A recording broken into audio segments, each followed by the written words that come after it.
Avait-il raison de manifester, chers Congolais, ne nous trompons pas de cible. Toyebi biso nyonso ke problème ezali ko nyoko l'opposition na Congo bato baza ko mibenga ba opposant c'est que Congolais aza na bango nanu na confiance te. Opposition ya malamu esalemaka na peuple, esalemaka na zamba te. C'est que peuple aza ko mona, aza convaincu, bino bato boza ko mona bo expliquer bango peuple alandi bino. La difficulté qu'a l'opposition d'aujourd'hui ezali que Félix Tshisekedi aza na boulevard ya munene ya koleka ye moko sanki ya kutana na barrière parce que opposition ngo ekomi nango peuple congolais asala nango ye moko na ba réseaux sociaux. C'est plus aujourd'hui l'opposition, c'est aujourd'hui les Congolais eux-mêmes pêle-mêle de baza ko acculer Félix Tshisekedi pour une amélioration de la qualité de la gouvernance. Mais l'opposition ne se fait pas sentir parce que baza crédible était. Les Congolais ne sont pas dupes, les Congolais ne sont pas naïfs. Voilà, boza les bienvenus na Tindika Télévision. Moi Namboka Samba Olonga comme d'habitude à Tumbeli Bino Boye Malamu.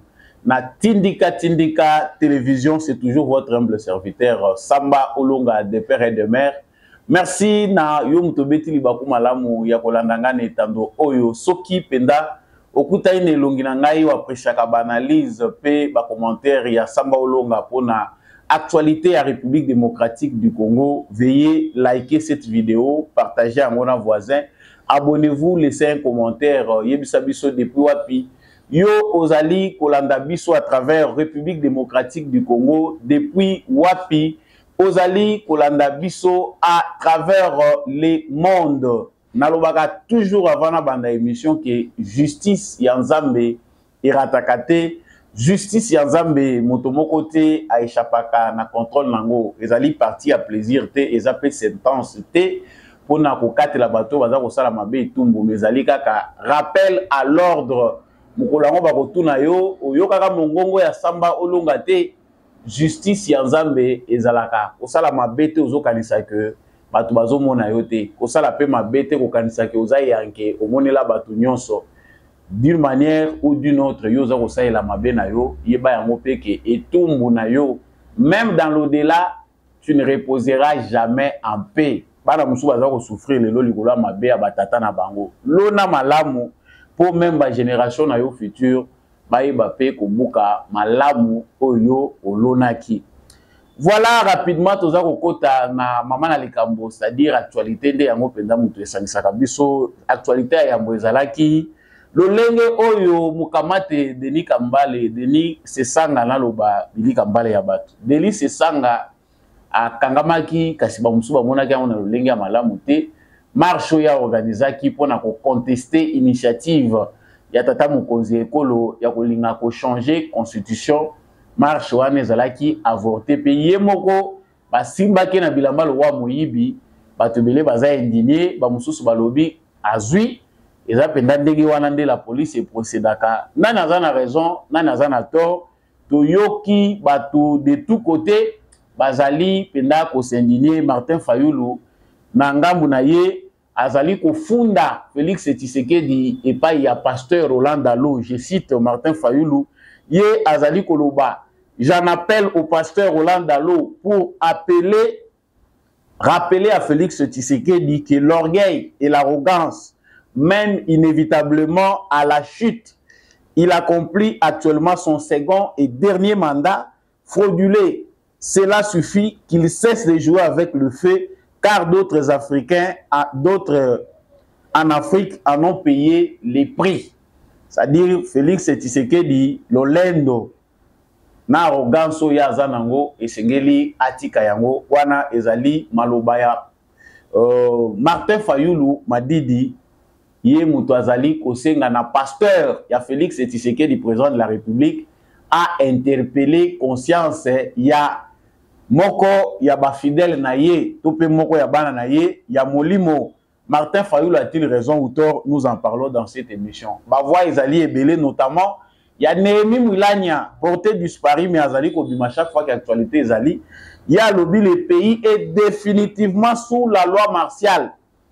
C'est la prison à ciel ouvert. L'élection du Conseil, au Conseil des droits de l'homme, n'y a rien changé En tout cas, pour lui, le pouvoir n'a plus besoin d'une constitution. Plus d'illusions possibles.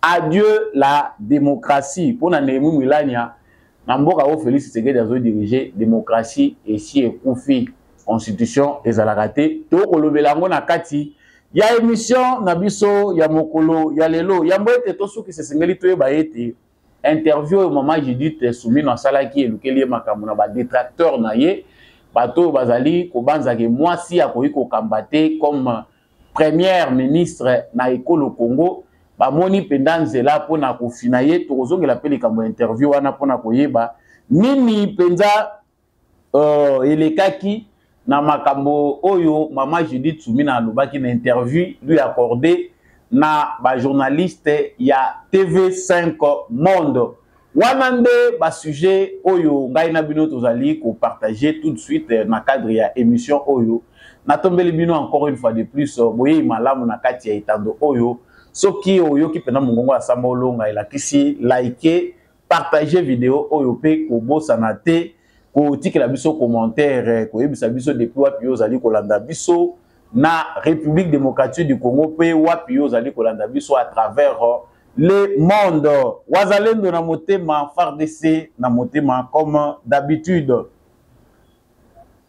Nalobaki na sommaire que tozali ko banda actualité na biso na arrestation ou ezali jugé brutal antidémocratique par baoyo bazali ko mibenga ba opposant arrestation ya Deli Sesanga.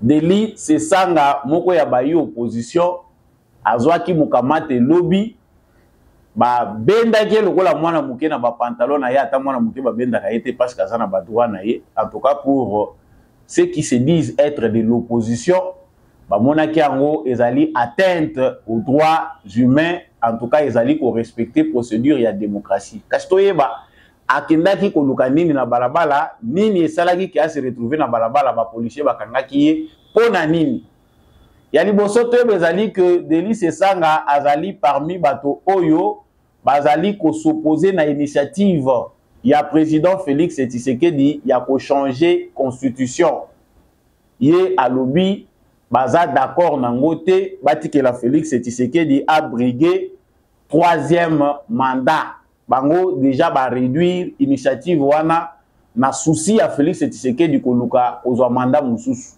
kasi mokola lobby jeudi nde mokolo ye aponaki na lisanga na ye po ete ba marcher ba manifester contre initiative wana mais ya kokamwe ezali que bato belé basalaki semblant parce que salaki eko mingi te ba congolais belé balobeli yango te en tout cas ezwaki penda mobilisation te parce que soki likambo eza na opinion bato bayoka kango que il y a quelque chose bato pe ba prêtaka attention mais subitement Deli Sesanga, Ado Dombassi et les autres se sont retrouvés à la place Victoire.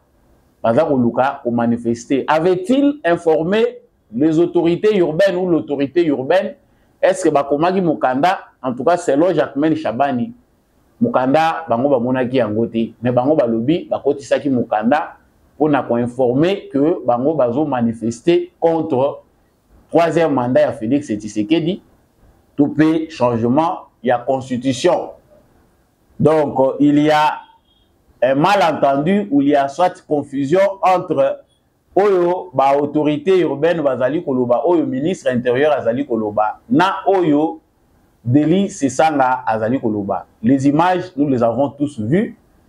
Voilà tout ce qui a fait que ba opposants n'ont pas de parole. Un peu le roi Makamutumona Gia, Jakindala, sodomisation, viol, opposition ya Congo tellement ils a pété et le bagi Félix Tshisekedi opposition ya Nzala bamo ya Félix Tshisekedi et choka mingi bato baza ba opposant mais ya kokamo ezali que l'opposition congolaise s'accroche à chaque événement moko kaka ekobimata ezali anodin bango ba kopesa mo importance to moni biso nyonso que oye salami pas Deli Sesanga eza nango ya citate azalaki interpellé par la police, il y a sur la discussion. Vous voyez que surtout la police a beaucoup de français à Milaï balina kangote. Biso peut une expérience ya opposition.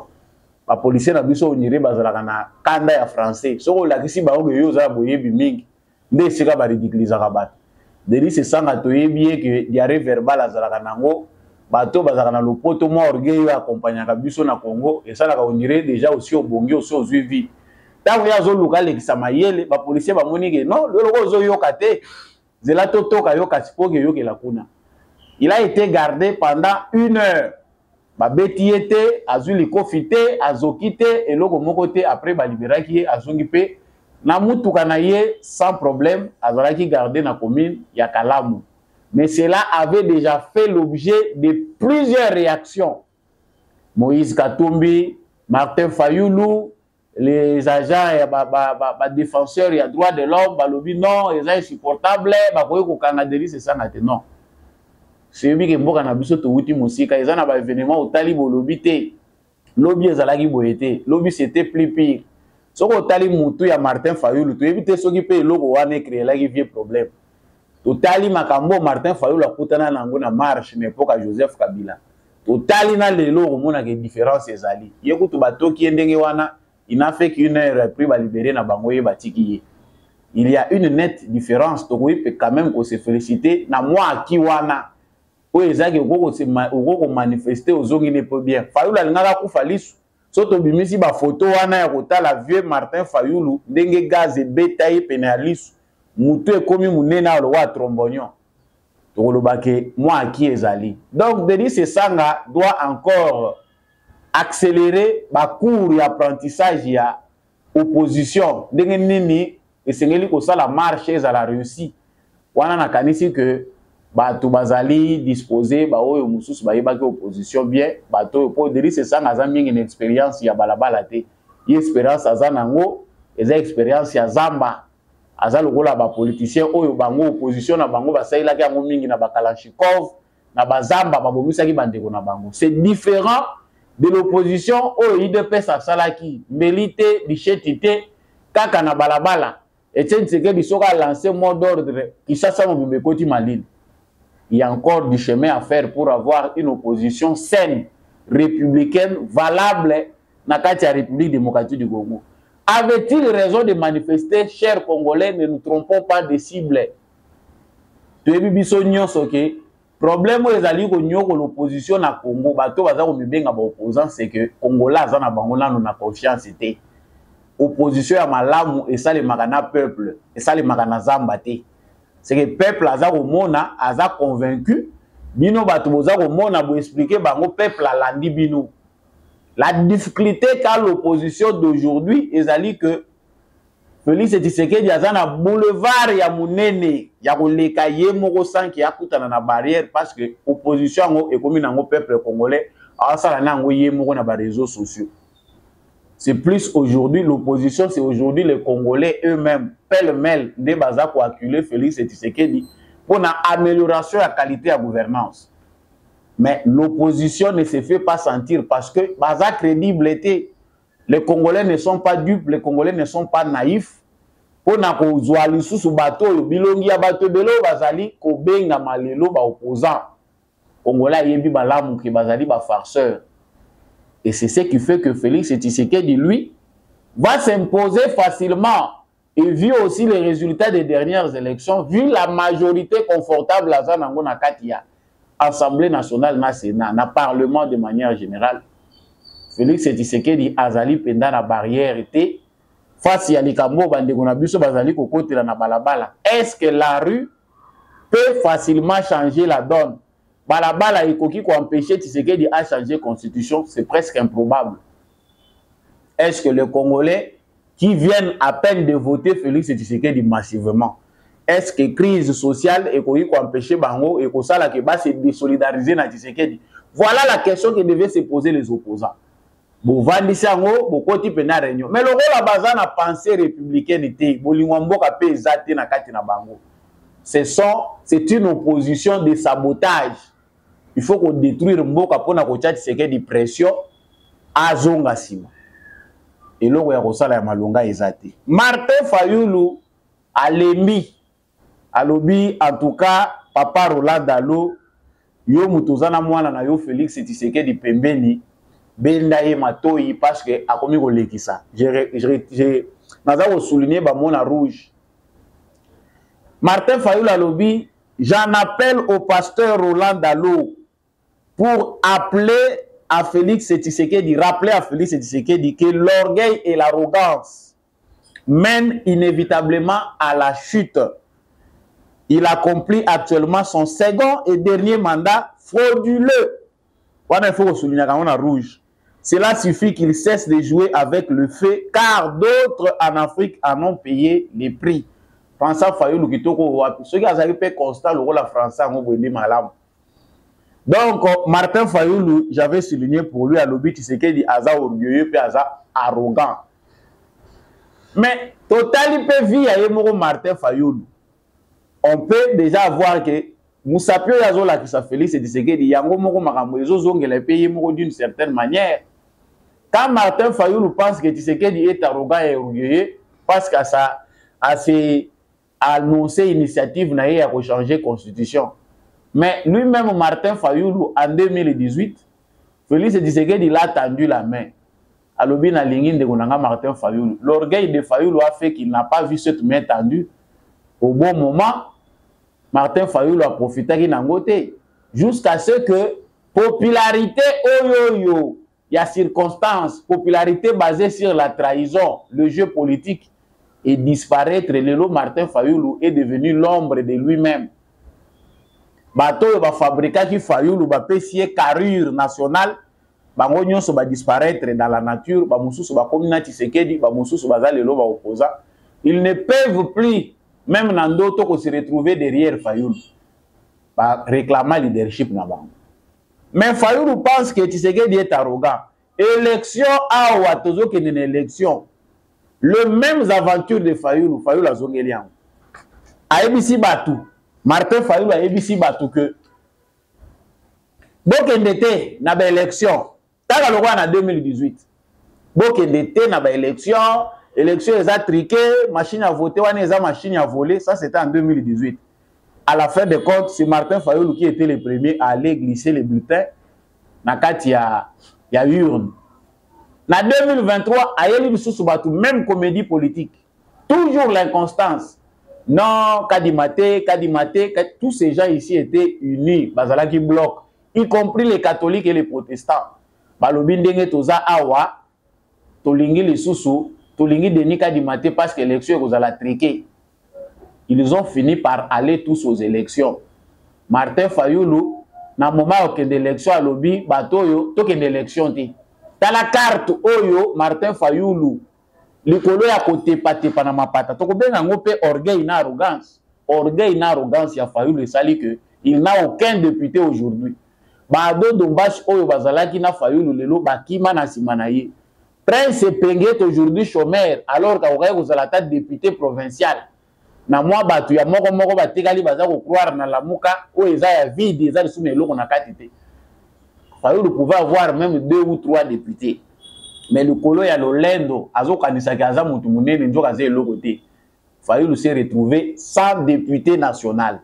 Si lelo yo zo lo bana Tshisekedi kaza arrogant, aza orgueilleux parce que a lancé initiative il y a changement constitutionnel. N'est-ce pas Yonde orgueilleux parce qu'aujourd'hui, aux autres côtés, la moto, il y a tout. Félix Tshisekedi a zolo va pas battre. Dans le premier mandat, quand il n'était pas capable, il savait qu'il devait aller dans ce sens-là. Mais le rôle Azalaki capable était, majorité a y été. Ma bataille politique, le côté au Boma coalition FCC cache, côté au Salaboui. Tshisekedi n'a pas pu. Mais Lelo, il a une majorité confortable dans le Parlement. Majorité est déjà à Rokoka. Si vous avez Félix Tshisekedi Vanda, majorité Oyozanango, Yokelande Balabala, Balabala oppose pour mobiliser. On comprend bien que les acteurs politiques congolais, Bazak Osa la farce. Farce Bango Bazak Osa la Bayebi Malamu que Félix Tshisekedi a cause la gêné par démarche na Bango. Bango Bazali na makokite. S'ils sont incapables de mobiliser le peuple congolais, s'ils sont incapables de stopper cette démarche via le Parlement, parce que dans le Parlement, c'est impossible. Mobiliser le peuple aujourd'hui contre Tshisekedi, c'est un problème où ce peuple souffre de boïté, mais bon sens, c'est ce que les Congolais. Ce même Congolais savent que la Constitution va payer ça. que bokende constitution oyo ya munyamu oyo eza constitution ekote kamboka. Les Congolais ne sont pas dupes. Si les Congolais ont une bonne mémoire, la démarche de Félix Tshisekedi est salvatrice. Et comme ça la débattre, bato ba ça la débat, ils ont peut-être ba no ba botami sima bazako ya, na no ba comprendre malam politique mais ils seront bien encadrés, orientés par leurs aînés. Point barre. Côté mususu Némi Mwilanya pe azako lela, ba cadavre politique baza ebele. Soki bomoni démarche oyo ya constitution bazako telemelango et pas il y a acteurs politiques ebele ba yebi ke signature ya liwa politique na bango ezape à travers constitution oyo. Constitution oyo e ko enterrer ba politique ebele.